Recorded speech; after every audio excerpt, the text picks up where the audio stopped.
Азыркы учурга байланыштуу негизинен бизге бул соода тармагында иштеген ишкерлер ошол учурда кызмат көрсөтүү тармагында алардын ишин айтсак бул билим берүү тармагында ишмердик жүргүзгөн ишкерлер кайрылып атышат. Булар эми ошол эле мисалы билим берүү тармагындагы ишкерлерди ала турган болсок, биз мындан кийин 4-чү чейректи кандай негизде иш алып барабыз. Ошол эле учурда бул эрте бүтүп калбадыбы? 2-3-чү чейрек.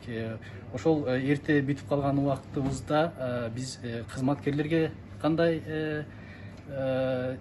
эме кылабыз? Баягы акы төлөө боюнча кандай жолду эме кылабыз? Ошол эле учурда 4-чү чейректе жанагы дистанционный болгондо кандай болот? Ошол эле учурда билим берүү министрлигинин тиешелүү буйруктары боюнча тааныштырып аттык, маалымат берип аттык. Ал эми соода тармагында болсо, бул ушул антимонополия жанагы бекиткен тарифтерден өтүп кетип аткан баалары ошол учурлар болуп атты. Мындай учурда кандай кылабыз? Себеби антимонополия белгилүү бир бааны коюп, андан ашпаш керек деп атат. Бирок ишкерлерге келген баа андан ашыкча болуп келип атат. Мына ушул учурда кандай жол жоболорду сунуштайт элеңер, эмне кылабыз деп кайрылып атышат.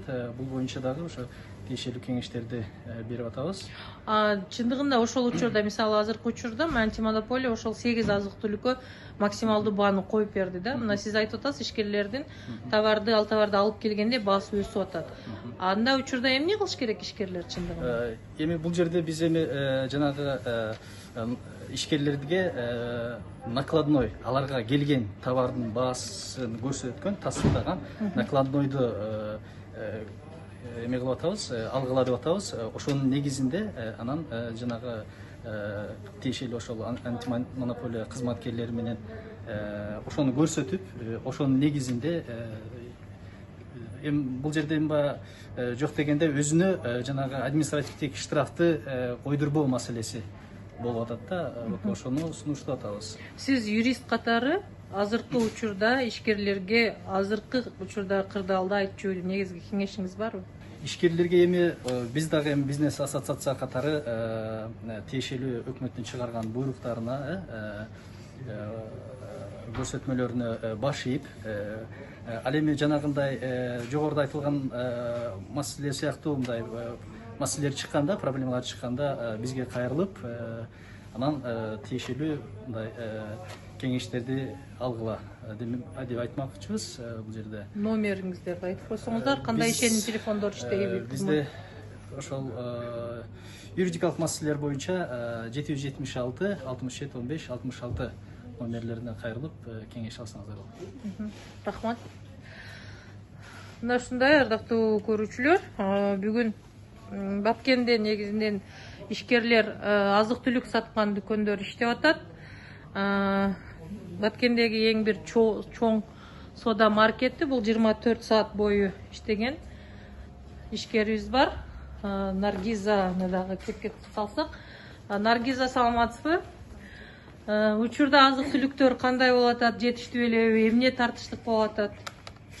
Же бар эле барбы? Азыр эми ун менен кум шекер жетишпей жатат. Жолдон келип, жолдон өткөрбөй ошолордун. Анан калган баары жетиштүү эле. Ундун баасы канча сизде? Ундун баасы 45 сомдон башталып, баягы Яшардын 1 килограмм уну барбы, ошол бар эле. Андан калган жок. Бир кимдей килограмм уюндар жок. Негизинен сатып алуучулар сиздерге эмне азык-түлүк менен кайрылат? Кандай? Көбүнчө ошол ун, май, картошка, пияз. Азыр элдер башка нерсе менен алек болбой, жалган эле тамагы менен алек болуп калды. Ушул продуктка көбүрөөк басым жасады. Бааларды кантип атасыздар сиздер? Баалар эмнеге баа көтөрүлдү же? Мурда эмени доня майлар барбы, 1 килограммы, ошолордун баардыгы кымбаттап кетти. Азыр 50 сомго көтөрүлүп келди да. Мурда 420 сомдон 5 килограммдыгын алчу болсок, азыр эми 445 сомдон келе турган болуп калды да ошолор. 445-450 сомдон келе турган болуп көтөрүлдү. Анан Азыр демек сатыла турган баасы, майдын баасы донья май 470 сом, 465 сом болду. Сиз Менде. Анан дагы эмнелер көтөрүлдү экен. Кумшекерлер көтөрүлдү. Мурда 35 сомдон алып эме Бишкектен алып келген элем, азыр берди 42 сом, 45 сом болуп атат. Капка. Ошо. ошондо чекене баасы сизде? Чекене баасы 50 сом. Азыр кумшекердин баасы? Азыр жок бирок учурда. Учурда бирок качан болот келе? Аны айта албайбыз, жол качан ачылганына келишим. Рахмат, ишиңизге ийгилик. Өзүңүздүн коопсуздугуңуз, балдарыңыз мына азык түлүк сатып атканда, иштеп атканда көп адам менен байланыш болот. Кантип сактанып атасыздар? Күнүгө кечке чейин ысырык салып атабыз, биринчиден, анан хлор менен обработка кылып атабыз. Бар жакта эшик терезелерден бери мына жерден баардыгын хлор менен жууп чыгып атабыз. Кечке чейин 5 жолу хлор менен жууп чыгытам өзүм. Анан антисептик бар, бардыгыбызда антисептик маска менен сактанып атабыз. Анан келген элдерге, маскасы келген элдерге маска берип атабыз. Атайын дезинфекция иштери жүргүзүлдүбү же? Жок. Мен ошону сурадым эле, бирок эч эме болгон жок. Келип дезинфекция кылып берсе десем, сырттан эле эме болуптур, бирок ичине эме кылган жок. Өзүм эле жууп тазалап атам, хлор менен. Рахмат, ишиңизге ийгилик, ден соолуктугуңуз. Мына ушундай, бирок негизи башка ачык жерде сатылган азык түлүктөргө караганда жалпы шаардыктарга сунуштайт элем. 24 мега соода маркетинде азык түлүктөр негизинен ун, кумшекерден башкасы бар эле бар. Жана баасы дагы ошол көзөмөлдөнүүдө. Жана бул жерде эң негизгиси таза, салкын, гигиеналык жактан бардык талаптар сакталынган. Ден соолуктугуңуздар.